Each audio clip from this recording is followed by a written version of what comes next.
Thank you again, staff, and to all the speakers who took the time to give your feedback. I have quite a few prepared remarks and suggestions. So I want to remind everybody that nearly half of our households in the county are renters, and rents have climbed more than 50% since 2018. Only 1 in 10 county residents can afford a median price home, now approaching $1 million. And more than 80% of extremely low-income households are spending over half of their income just to stay housed. So without us taking action, too many will join the nearly 10,000 people that are already in a situation of homelessness. That's what we're up against right now. So I think that we need to start thinking outside of the box. I align myself with what the vice chair said. We can't keep repeating the same thing over and over. We have to find a path forward that is forward thinking. Our housing blueprint gives us a clear direction rooted in the 5 Ps: produce more homes, promote equity, preserve what we have, prevent displacement, and protect tenants. We've made progress, but today's conversation showed where we need to push harder, particularly on preservation, displacement, and protections for renters who make up almost half our region. On production, I think we need to be honest about the reality we're working with. The 2011 General Plan established a vision for village-focused, climate-aligned growth. State VMT rules now sharpen that focus, concentrating new housing in the places where it reduces driving, strengthens climate commitments, and connects people to opportunity. Fighting these rules won't move us forward, but using them wisely will. The DFA makes it clear without innovation, large-scale growth in the unincorporated areas will remain limited. That's why moving quickly on the housing unlock zoning updates and climate action plan aligned sustainable land use framework is essential. It lowers costs, removes unnecessary barriers, and helps builders create the homes we need in the right places. And if we structure VMT mitigation as a tool for smart growth regionally, we can direct those dollars towards infill housing, close financial gaps on projects near jobs and transit, which I agree we could have talked a little bit more about that, and reward development that cuts emissions. Housing is a regional issue. It is not only an unincorporated area one. As my first piece of feedback, I would like to recommend that we collaborate closely with cities across the region so we can promote infill, transit-oriented, smart growth aligned with state law and our climate commitments. As was mentioned by one of the speakers earlier, we have approximately population of 70,000 commuters that go back and forth daily from San Diego to Tijuana.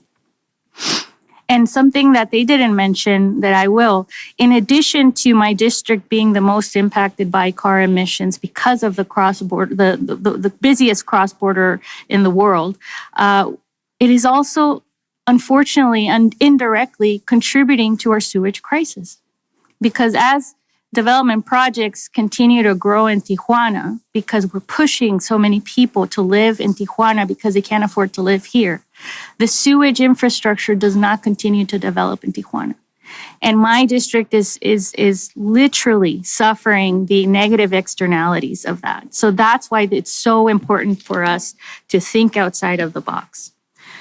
Obviously, promoting equity and inclusion is equally critical. We have a responsibility to ensure people living at the margins are not permanently shut out. With updated feasibility data in hand, it's time to advance a strong inclusionary housing ordinance, one that ensures new development includes homes that are affordable to families across all income levels. 11 of the 18 jurisdictions in our region already have some form of inclusionary requirement. A county standard would close the gaps and provide consistency. So as a second piece of feedback, I would like to see this ordinance pass in 2026 without in-lieu fees. As we grow, we also have to protect what we already have. Naturally occurring affordable housing, older apartments, small multifamily buildings, mobile home parks, which we haven't discussed either, are often lost faster than new restricted units are built. Preservation is the quiet cornerstone of this work, and costs are 2 to 3 times cheaper per unit than new construction. These homes are some of the last affordable options left, and they are disappearing faster through speculation and redevelopment.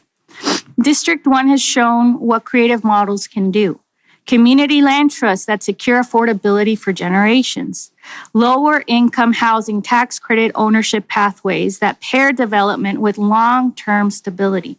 We should turn these innovations into scalable, predictable tools. At the same time, the county is helping residents stay housed by lowering utility burdens, improving energy efficiency, and preparing neighborhoods for climate-driven risks.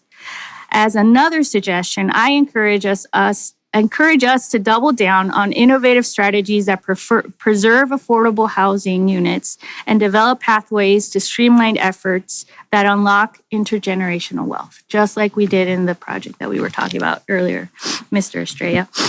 A major subject we had limited discussion on today are efforts to prevent displacement before it even starts. Too many families live one crisis away from losing their home. Seniors on fixed incomes face some of the highest housing and healthcare costs in the country. We know that that's going to be exacerbated with all the work requirements to qualify for Medi-Cal, Medicaid that are coming out of the White House. Young people are working families often can't find a foothold near where they work or study. Programs like separate sale ADUs and the Senior and Starter Home Initiative show promise, but they can't carry this alone. Preventing homelessness means investing in rent relief, emergency assistance, legal support, and targeted outreach to those most at risk. And the project-based vouchers we approved last meeting will help modernize legacy public housing while opening opportunities to add more homes on those sites without displacing existing residents. But to do any of this well, we must organize ourselves around a simple truth. Housing is for everyone. Echoing the priority setting of our CAO, I urge us for closer coordination between our planning teams in the Land Use and Environment Group and our affordability and homeless services teams in housing and community development services. We need to create a stronger bridge between the two. Not that there already isn't one. I just want to say that.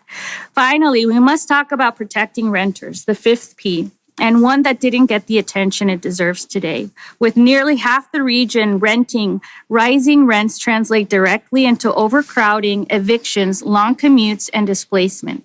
Our recent pilot program supporting seniors paying more than half their income on rent was a vital step. The county's Office of Evaluation, Performance, and Analytics evaluation will show not just what this pilot cost, but what it saved, measured in stability, dignity, and the simple ability to stay housed.